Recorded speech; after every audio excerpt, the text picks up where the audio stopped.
కోట్లను విడుదల చేయడం జరిగింది. మంత్రి గారు హ్యాండ్లూమ్ అదే విధంగా పవర్ లూమ్స్ మన పనులు ఇవ్వాలి.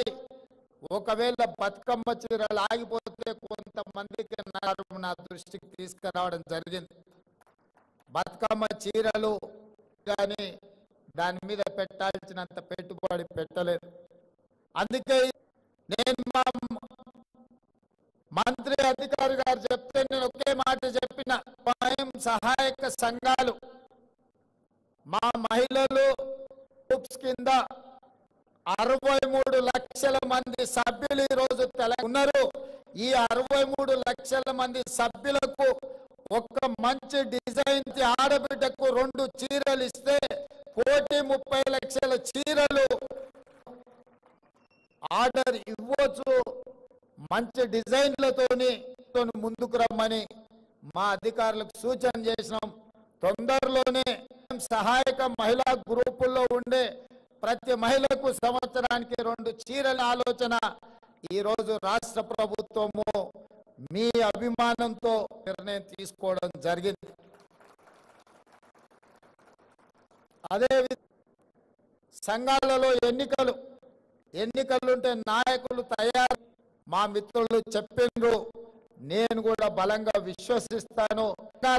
సంఘాల నుంచి వచ్చిన వాళ్ళు సంఘాల నుంచి ఎదిగి ప్రభుత్వంలో భాగస్వాములు అయినప్పుడు తప్పకుండా జాతి యొక్క సమస్యించడానికి చట్ట సభలలో ప్రభుత్వంలో ప్రాతినిధ్యం వహిస్తారు. కాబట్టి ఎన్నికలకు సంబంధించి సమీక్ష చేసి ఎంబడే ఎన్నికలు నిర్వహించడానికి ప్రణాళికలను రూపొందించమని వేదిక మీద నుంచి మా మంత్రి గారికి సెక్రటరీ గారికి నేను ఆదేశాలు ఇస్తున్నా.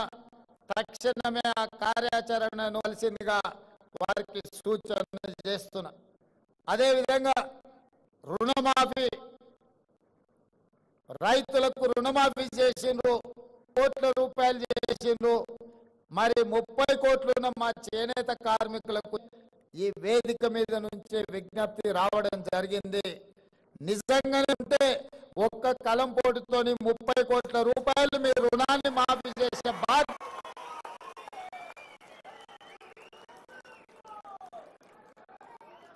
కార్మికుల యొక్క రుణ భారాన్ని తీర్చడం 30 కోట్లు నిజమైతే ఎలాంటి సమస్యలు ప్రభుత్వం పేద ప్రజల కోసం ఉన్న ప్రభుత్వం ఇది. ఇందిరమ్మ ప్రభుత్వంలో కుల వృత్తులకు చేతి వృత్తులకు న్యాయం చెయ్యాలన్న విధానమే మా ఆలోచన. తప్ప కోట్ల రూపాయల రుణమాఫీ చేయడానికి 30 కోట్లకి అవసరమైన ఆదేశాలను చీఫ్ సెక్రటరీ గారికి నుంచే ఇస్తున్నా.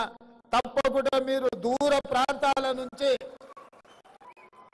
ఎక్కడెక్కడి నుంచో మారుమూల ప్రాంతాల నుంచి మీరు అందరు ఇక్కడికి వచ్చి మీరందరూ కలిసి ఈ సంతోషంలో ఇంటికి వెళ్ళి సంతోషంగా మీ కుటుంబ సభ్యులతోటి కడుపుని అనంటే ఒక మంచి వార్త మీరు మోసుకొని మళ్ళీ ముఖ్యంగా తుమ్మలాయేశ్వరరావు గారు చెప్పినట్టు రైతులకు పట్టడి అన్నం పెడితే ఆ రైతులను గౌరవంతో బ్రతకడానికి నేతన్న నేయడం వల్లనే ఈ రోజు మనం అందరం కూడా గౌరవంగా బ్రతుకుతున్నాం.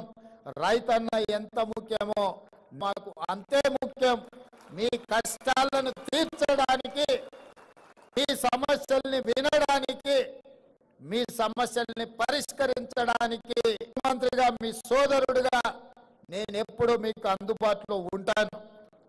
విషయానికి వస్తే ఒక్క కోస్గి మండలంలోనే నియోజకవర్గంలో మా చేనేత కార్మికులు, మా నేతన్నలు వేలాది మంది ఉన్నారు. నా గెలుపులో కొడంగల్ శాసనసభ నుంచి ఎన్నికైన నాకు 100 నేతన్నలు అండగా నిలబడి ఈ రోజు నన్ను శాసనసభ కాబట్టి తెలంగాణ రాష్ట్రానికి ముఖ్యమంత్రి అయిన నా నియోజకవర్గాలు చాలా మంది ఉన్నారు. వాళ్ళతో నాకు చాలా సన్నిహిత సంబంధాలు ఉన్నాయి.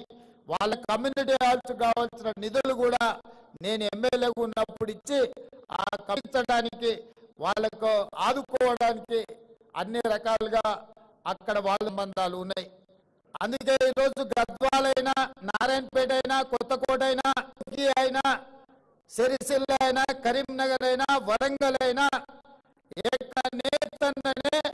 నేతన్న కొండా లక్ష్మణ్ బాపూజీ వారసులు ఆనాడు తెలంగాణ కోసం కొట్లాడిండు. తెలంగాణ కోసం, తెలంగాణ రాష్ట్ర సాధన కోసమే కాదు, తెలంగాణ రాష్ట్ర సమితి చంద్ర నీడనిచ్చి పార్టీ పెట్టినప్పుడు మొట్టమొదట కార్యాలయం పెట్టుకోవడానికి కూడా కొండా లక్ష్మణ్ బాపూజీ గారే.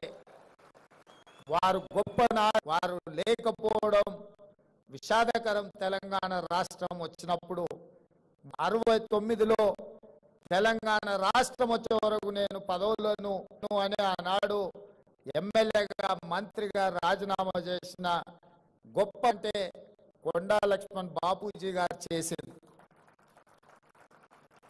చేయడం, ఎలక్షన్ తేవడం, సెలక్షన్ చేయడం కాగమని చెప్తుంటారు కొంతమంది.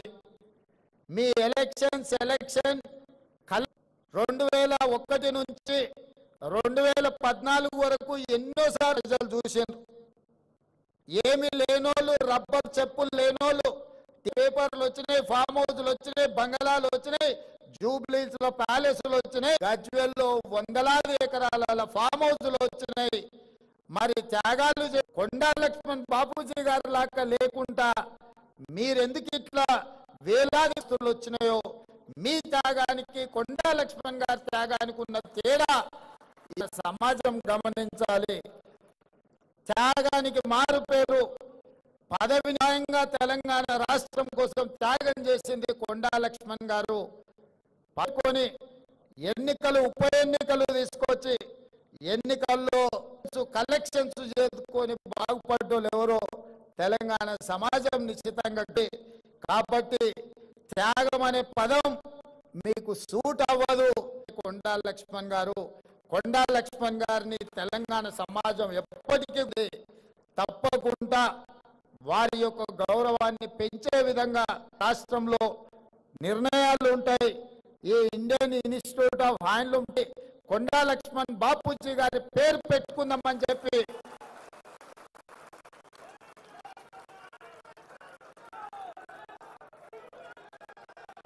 శాశ్వతంగా చరిత్రలో వారి పేరు నిలబడాలి అని అంటే వారి పేరు ఉండాలి.